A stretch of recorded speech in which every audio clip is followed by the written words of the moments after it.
जैसे कुछ बच्चे नीड से सैचुरेट हो चुके हैं। एक मुद्दा है नीड सैचुरेशन। इसकी मुझे थोड़ी सी बात कर लेनी चाहिए मोल पढ़ाने से पहले। आप में से कितने लोगों को लगता है कि आप सैचुरेट हो चुके हैं? बुढ़ापा आ गया। हाथ खड़ा करो वापस। ऑनलाइन वाले बताओ भाई, कितने लोग सैचुरेट हो चुके हैं? आप में से कितने सैचुरेट हो चुके हैं? 4 हो गए। कुछ कह रहे हैं थोड़ा सा हो गए, थोड़ा सा हो गए।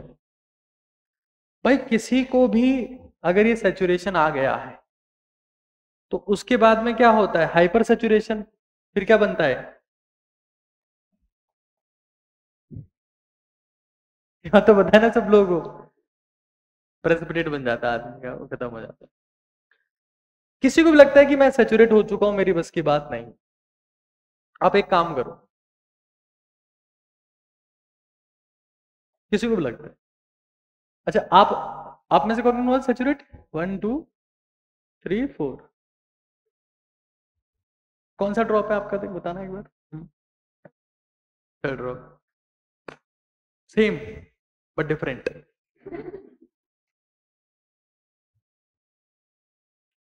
विच ड्रॉप? इतना सोच के बोलना पड़ रहा है। चलो ठीक है, चारों बैठ जाओ। चारों का थर्ड ड्रॉप है। बड़ा इंटरेस्टिंग फैक्ट निकल के आया। जेएलएन मेडिकल कॉलेज में मेरा जो बैच था ना, 100 बच्चों का बैच था, उसमें से 40 प्लस बच्चे थर्ड ड्रॉप वाले थे।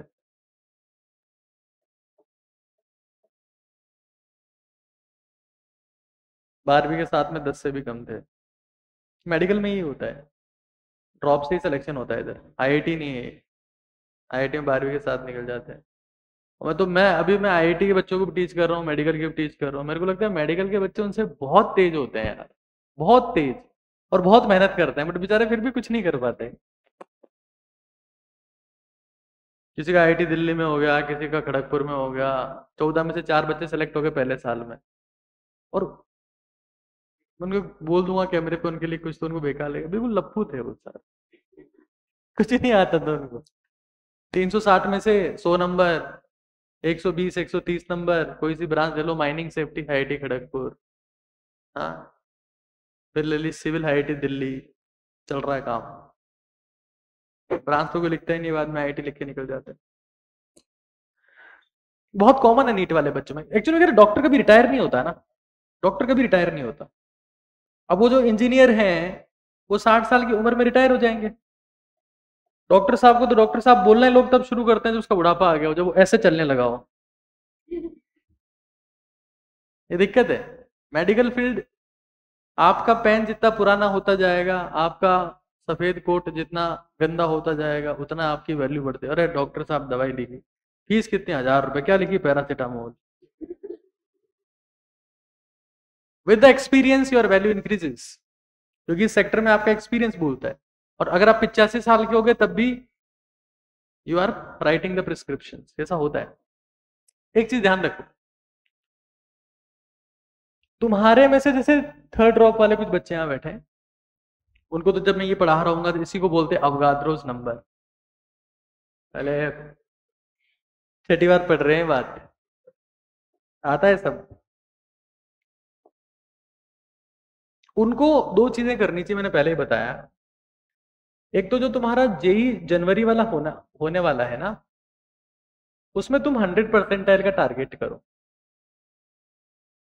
6 महीने का गोल सेट करो। ना कि ये सोचो, तुम अगर आपस में मुंडिया चलाते हो, पंचायती करते हो, दिखे ना मेरे को, तुम दोनों का राहु केतु नाम निकाल के मुंडिया उल्टी कर दूंगा मैं।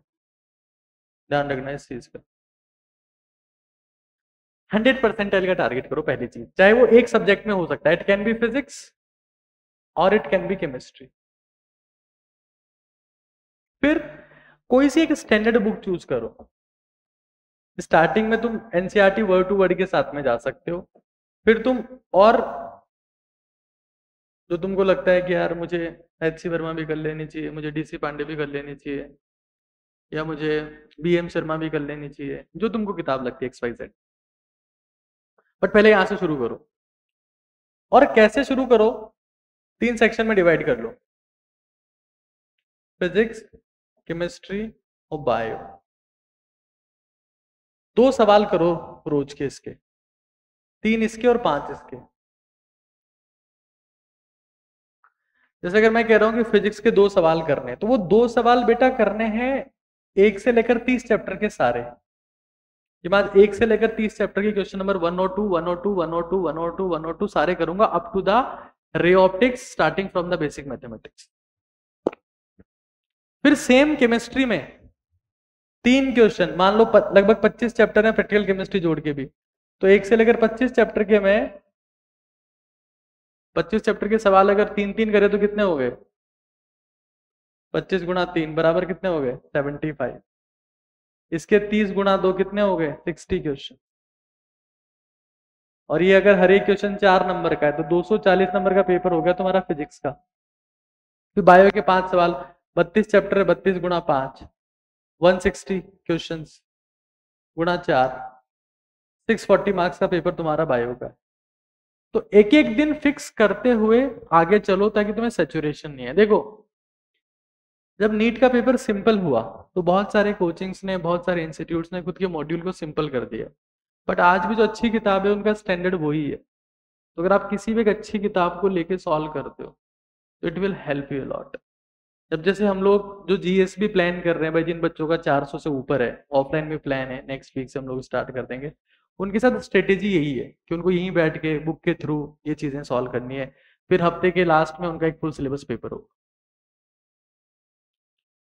तो this is the only way by which you can kill your saturation. वरना तुम फ्रस्ट्रेट होते रहोगे कि यार बेसिक मैथ चल रहा है, यार इंस्ट्रूमेंट चल रहे हैं, यूनिट एंड डायमेंशन चल रहे हैं, मोल कॉन्सेप्ट है, आता है। तो हम तो ये मान रहे हैं कि आता है, उस आता है के चक्कर में हम समय का सत्यानाश कर रहे हैं। हम पढ़ ही नहीं रहे, टीचर पढ़ा रहा है लेकिन हमारा दिमाग कहीं और है, और हम कुछ कर भी नहीं रहे कि टेस्ट में तो यही आएगा, पढ़ा हुआ है। फिर टेस्ट हो गया, बिना पढ़े ही दिया था, अब की बार पढ़ के दूंगा, साल खत्म हो जाता था। You are not actively preparing for anything, you are just protecting yourself कि नहीं यार तो पढ़ा ही नहीं था, क्लास में बैठे हो पढ़ा हुआ है, टेस्ट हो गया पढ़ के नहीं दिया था, बस ये चलता रहता है। कभी रोटी सीधी कभी उल्टी, फिर हम एक दिन बस। So this is very important. तो you start preparing actively by yourself कि तुम खुद को कुछ चैलेंज दे रहे हो डेली बेसिस पर।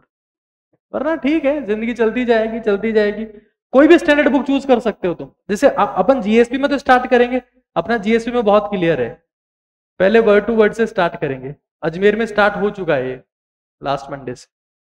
और फिर हम जाएंगे जेई मेन के PYQs पर, जेई मेन नहीं प्लस एडवांस 48 ईयर के। सेम पैटर्न फॉलो होगा इसमें भी कि केमिस्ट्री के 3 क्वेश्चन, फिजिक्स के 2 क्वेश्चन। तो ये बुक जैसे ही पूरी हो जाएगी ना, तो फिर ये बुक करनी है आप पूरी। जैसे अभी हमारे बहुत सारे बच्चे IIT में सिलेक्ट हुए, मैंने लास्ट टाइम भी आपको ये बात कही थी, अगर तुम ये किताब ढंग से कर लेते हो तो तुम्हारा जेई में टॉप 100 में रैंक आ सकता है। जिसका जेई में टॉप 100 में रैंक आ सकता है उसका नीट में टॉप 100 में रैंक आना मजाक है, मजाक। तो this is the thing that we should follow, बहुत इंपॉर्टेंट चीज है ये।